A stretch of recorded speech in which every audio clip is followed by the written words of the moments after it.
Tonight, crews in the Cascade Locks have been working to recover a vehicle that could hold the answers to a decades-old cold case. Yeah, an entire family went missing around Christmas back in 1958.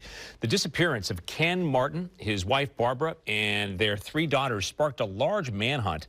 The bodies of the 2 youngest daughters were found in the Columbia River near Camas and the Bonneville Dam several months later. But it's still unknown where the rest of the family is. Independent diver Archer Mayo started looking for the Martin family car back in 2018 when he learned about the case. After years of diving and digging at the bottom of the riverbed, he made a breakthrough. 99.9% the Martin car. It's a wagon. It's a 1954 cream color, very unusual. Everything I've seen of the car is in really good shape. I've seen a lot of cars in the river, some of them much newer than this, that were in terrible shape. I believe, from what I've seen, I've only seen the rear wheels, the gas tank, the bumper, and the tailgate, which is open. It's all been in excellent shape so far. And today, the sheriff's office brought in a barge with a crane to try to salvage the discovered car. They called it night at about 5:30 when they realized the car was more submerged than originally thought.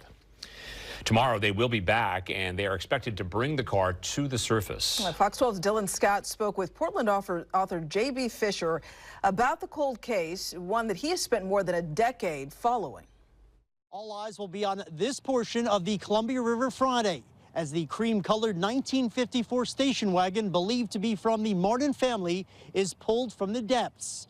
With it, answers to decade-long questions from family members, friends, law enforcement, and researchers alike.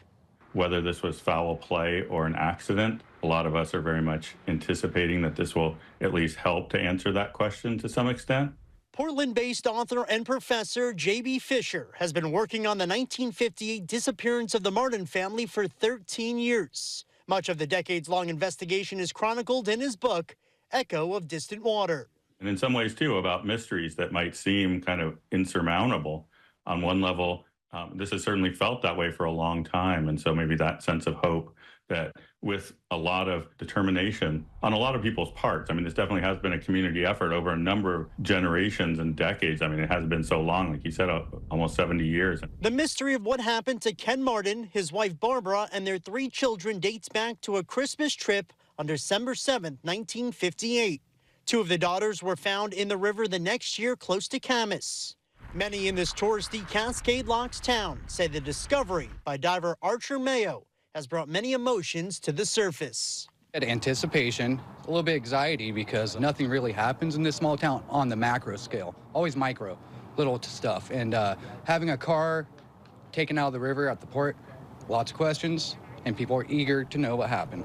Fisher, who like many traveled to the area to witness the retrieval process, says once the vehicle is out of the water, there's still a lot of work to be done. Until now, we've had no sense of a location in terms of a scene of a crime, very little sense of a definitive motivation or cause. A family tragedy more than 6 decades ago that many hope can now move from a cold case to a closed one. Reclaiming something that's been lost for so long, I think it's mixed with, the sort of excitement of finally putting this to closure. And this was a real family that really, they were young children and didn't have a chance to really live their lives. As this is now an ongoing investigation, the Hood River Sheriff's Office says that they are meticulously working through this crime scene.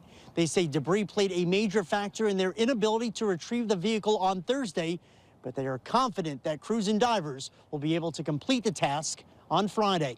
In Cascade Locks, Dylan Scott, Fox 12 Oregon. Thank you, Dylan.